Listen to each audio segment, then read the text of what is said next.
Ողջույն, այսօր պատրաստելու եմ շատ հետաքրքիր շաուրմա, լցոնած հացի մեջ։ Տեսեք, վերցրել եմ այս տեսակ հացը, ամբողջությամբ հանել եմ միջուկը, ահա, այսպես թողել եմ։ Բաղադրիչներից վերցրել եմ կարտոֆիլ, մեկ ամբողջական հավ եմ տապակել, այս անգամ կրծքամիս չեմ վերցրել, այսպես ավելի համեղ է, մանրացնելու եմ։ Վերցրել եմ մարինադ ծիծակ, լոլիկ, սոխ, կարմիր պղպեղ, մարինադ վարունգ, կանաչի, սոուսը վերցրել եմ մայոնեզով, թթվասերով, մանանեխով պատրաստված սոուսը, ես առանցին ունեմ պատրաստած, կարող եք դիտել տեսանյութը, և կետչուպ, ով ինչպես ցանկանում է կարող է շերտերով դնել,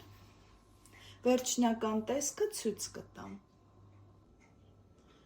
Վերջ, լցոնեցի, տեսեք ինչքան գեղեցիկ է ստացվել, կարող եք պատառաքաղով օգտվել, պարտադիր չի կծելով ուտել, ուղղակի հետաքրքիր տարբերակ է մատուցման։ Այսքանը պատրաստեք, ձեզ ևս դուր կգա, ձեր հետ էլ մեռաներ, բարի ախորժակ, ցտեսություն։